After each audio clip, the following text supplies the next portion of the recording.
이 책은 진화론에 대한 새로운 시각을 제공하는 과학적 고찰로 현대 생물학의 근간을 다지며 많은 이들에게 큰 영향을 미친 작품입니다.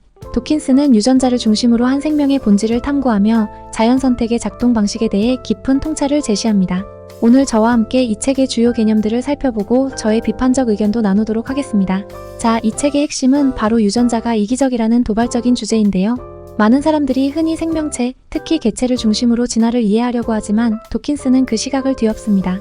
그는 진화가 개체의 생존이 아닌 유전자의 생존에 의해서 이루어진다고 주장합니다. 인간을 비롯한 모든 생명체는 그저 유전자를 더 잘 전달하기 위한 생존 기계에 불과하다는 것이죠.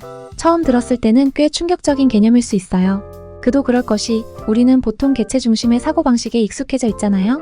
하지만 도킨스의 이론을 천천히 들여다보면 상당히 논리적이라는 생각이 듭니다.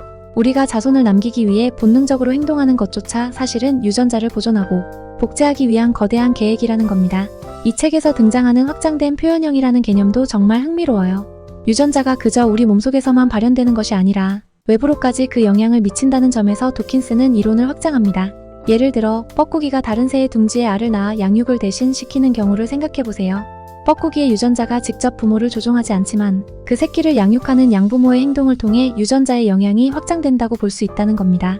정말 놀라운 시각이죠. 이기적 유전자의 핵심 개념인 유전자 수준에서의 자연 선택은 우리에게 진화의 진짜 주체가 무엇인지에 대한 깊은 질문을 던집니다. 개체의 생존보다는 유전자의 생존을 위해 모든 것이 설계되었다는 주장은 인간을 포함한 생명체에 대한 인식의 전환을 요구하죠. 그리고 여기서 더 나아가 도킨스는 유전자 간의 협력과 갈등을 통해 자연 선택이 어떻게 이루어지는지 설명합니다. 이는 유전자들이 하나의 개체 안에서 협력하면서도 때로는 이기적으로 행동할 수 있다는 이중적 성질을 잘 보여주죠. 특히 감수 분열 과정에서 일어나는 유전자 분리 왜곡 사례는 정말 인상적이에요.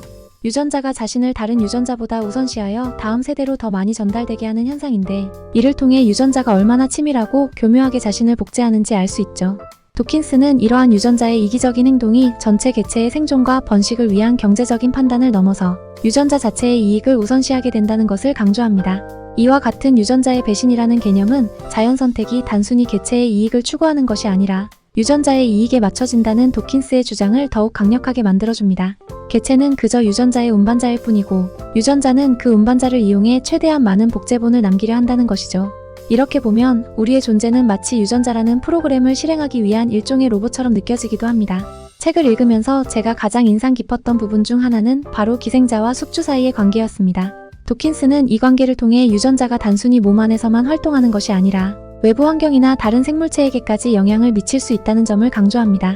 날도래가 돌을 모아 집을 짓는 것이나 뻐꾸기가 다른 새 둥지에 알을 낳아 키우게 하는 것 모두 유전자의 영향이 확장된 표현형의 한 사례로 볼 수 있습니다. 이 책은 단순한 과학적 설명을 넘어 인간의 본성에 대한 깊은 통찰을 제공합니다. 우리가 사회적 행동을 하는 이유, 이타적인 행동을 하는 이유도 결국 유전자의 생존을 위한 것이라는 도킨스의 주장은 기존의 윤리적, 도덕적 관점과는 다소 충돌할 수 있습니다. 이는 인간이 가진 이타성조차도 결국 이기적인 유전자의 전략 중 하나로 설명할 수 있다는 것입니다. 그러나 여기서 우리가 유의해야 할 점은 도킨스의 이론이 모든 것을 유전자로 환원하려는 시도가 아니라는 겁니다. 그가 말하는 이기적 유전자는 단순히 생명체의 생존과 번식을 설명하는 하나의 프레임워크일 뿐이지 인간의 도덕성이나 윤리를 완전히 배제하려는 것은 아니죠. 오히려 그는 생명에 대한 새로운 관점을 제시하면서 우리가 어떻게 더 나은 존재가 될 수 있는지에 대한 생각을 촉발합니다. 여러분, 이기적 유전자는 단순히 과학적 지식을 제공하는 것을 넘어서 우리의 존재 이유와 본질에 대한 근본적인 질문을 던집니다. 우리가 왜 이 세상에 존재하는지, 그리고 우리가 어떤 방식으로 미래 세대로 이어지는지에 대한 심오한 통찰을 얻게 해주는 책입니다.